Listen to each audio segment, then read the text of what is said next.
നമസ്കാരം. ഗണേഷ് കുമാറിനെ ചെവിക്ക് പിടിച്ച് പെരുന്നയ്ക്ക് പുറത്തു നിർത്തിയിരിക്കുകയാണ് സുകുമാരൻ നായർ. കാലാവധി കഴിഞ്ഞു, ഇനി കടക്കുപുറത്ത് എന്ന് പറയുകയാണ്.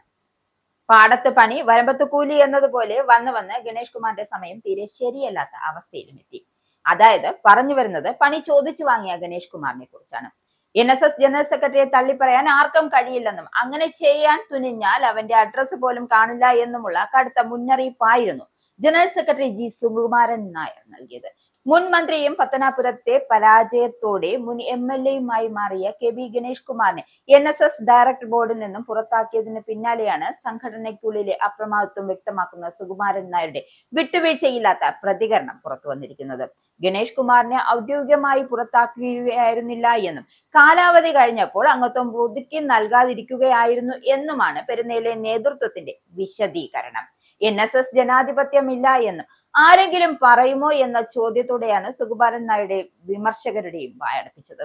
എന്തായാലും ജനറൽ സെക്രട്ടറി അങ്ങനെ ആർക്കും തള്ളിപ്പറയാൻ പറ്റില്ലെന്നും അതിനുവേണ്ടിയാണ് താൻ ജീവിക്കുന്നതെന്നും അദ്ദേഹം ഓർമ്മിപ്പിച്ചു. മാറ്റേണ്ടവരെ കൃത്യസമയത്ത് മാറ്റുക തന്നെ ചെയ്യുമെന്നും ഇതിൽ മുൻ മന്ത്രിക്ക് എന്തെങ്കിലും പരാതിയുണ്ടെങ്കിൽ നിയമപരമായി വഴി തേടാമെന്നും കേസ് കൊടുക്കാമെന്നും സുകുമാരൻ നായർ വെല്ലുവിളി ഉയർത്തി. ഈ കടുത്ത നിലപാടോടെ ഗണേഷ് കുമാറിനെ പൂർണ്ണമായും പെരുന്നയ്ക്ക് പുറത്തു നിർത്തുകയാണ് NS നേതൃത്വം ചെയ്തിരിക്കുന്നത്. നിയമസഭാ തിരഞ്ഞെടുപ്പിലെ കനത്ത തോൽവിക്ക് പിന്നാലെ സമുദായ സംഘടനകളുടെ തലപ്പത്തു നിന്നും അകറ്റപ്പെടുന്നത് ഗണേഷിന് ഇരട്ട പ്രഹരമായി മാറിയിരിക്കുകയാണ്.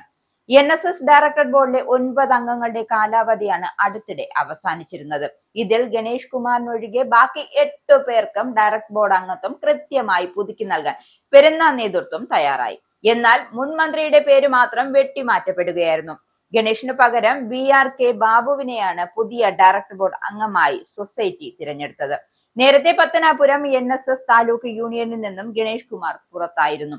ഇതിന് തൊട്ടു പിന്നാലെയാണ് സംഘടനയുടെ ഏറ്റവും ഉയർന്ന നയരൂപീകരണ സമിതിയായ ഡയറക്ടർ ബോർഡിൽ നിന്നും അദ്ദേഹത്തിന് അംഗത്വം നഷ്ടമായിരിക്കുന്നത്. ഇതോടെ NSSന്റെ ഔദ്യോഗിക ചട്ടക്കൂടുകളിൽ നിന്നും ഗണേഷ് കുമാർ പൂർണ്ണമായും പുറന്തള്ളപ്പെട്ടു. പത്തനാപുരം താലൂക്ക് യൂണിയനുമായി ബന്ധപ്പെട്ട് ഉയർന്ന സാമ്പത്തിക ആരോപണങ്ങളാണ് ഗണേഷ് കുമാറിനും NSSൽ വലിയ തിരിച്ചടിയായി മാറിയത്.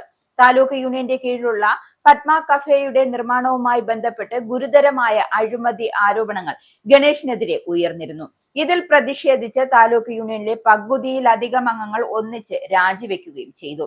ഭരണസ്തംഭനവും ആഭ്യന്തര കലഹവും രൂക്ഷമായതോടെ പത്തനാപുരം യൂണിയൻ തന്നെ പെരുന്ന ഔദ്യോഗികമായി പിരിച്ചുവിടുകയായിരുന്നു. സ്വന്തം തട്ടകത്തിലെ യൂണിയൻ കൈവിട്ടതോടെ തന്നെ ഗണേഷ് കുമാറിന്റെ ഡയറക്ടർ ബോർഡ് സ്ഥാനത്തു നിന്നും ഇളക്കം തട്ടിയിരുന്നു. എന്തായാലും മണ്ഡലത്തിലെ വോട്ടർമാർ കൈവിട്ടതിന് പിന്നാലെ സ്വന്തം സമുദായ സംഘടനയും പടിയിറക്കിയതോടെ വലിയ രാഷ്ട്രീയ പ്രതിസന്ധിയാണ് മുൻ MLA നേരിടുന്നത്. സംഘടനയ്ക്കുള്ളിലെ അച്ചടക്ക ലംഘനം വെച്ചുപൊറുപ്പിക്കില്ല എന്ന ശക്തമായ സന്ദേശമാണ് ഇതിലൂടെ സുകുമാരൻ നായർ നൽകിയിരിക്കുന്നത്. അഴിമതി ആരോപണങ്ങൾക്ക് പുറമെ NSS ജനറൽ സെക്രട്ടറി സുകുമാരൻ നായരുമായി ഗണേഷ് കുമാർ ദീർഘകാലമായി പുലർത്തിയിരുന്ന കടുത്ത അഭിപ്രായ വ്യത്യാസങ്ങളും ഈ പുറത്താക്കലിന് ആക്കം കൂട്ടിയിരിക്കുകയാണ്. NSS നേതൃത്വത്തിന്റെ നിലപാടുകൾക്കെതിരെ ഗണേഷ് കുമാർ അടുത്തിടെ പൊതുവേദികളിലും മാധ്യമങ്ങൾക്ക് മുന്നിലും പരസ്യ വിമർശനങ്ങൾ ഉന്നയിച്ചിരുന്നു. സംഘടനയുടെ ആഭ്യന്തര കാര്യങ്ങൾ ജനമധ്യത്തിൽ ചർച്ചയാക്കിയത് പെരുന്ന നേതൃത്വത്തെ വല്ലാതെ ചൊടിപ്പിച്ചിരുന്നു. വരും നാളുകളിലും NSSന്റെ രാഷ്ട്രീയ സാമൂഹിക ഇടപെടലുകളിൽ ഗണേഷ് കുമാറിന് യാതൊരു സ്ഥാനവും ഉണ്ടാകില്ല എന്ന് ഉറപ്പാക്കുന്നതാണ് പുതിയ നടപടികൾ. ഏതായാലും സുകുമാരൻ നായരുടെ കർശന നിലപാടുകൾക്ക് മുന്നിൽ ഗണേഷിന്റെ മുൻ മന്ത്രി എന്ന പദവിക്കോ പഴയ രാഷ്ട്രീയ സ്വാധീനങ്ങൾക്കോ പെരുന്നയിൽ വിലപ്പോവില്ല എന്നാണ് ഈ മാറ്റം വ്യക്തമാക്കുന്നത്. സമുദായ സംഘടനയ്ക്കുള്ളിൽ പുകയുന്ന ഈ പുതിയ കനലുകൾ വരും ദിവസങ്ങൾ കൂടുതൽ രാഷ്ട്രീയ ചർച്ചകൾക്ക് വഴിവെക്കുമെന്ന കാര്യത്തിൽ സംശയം വേണ്ട.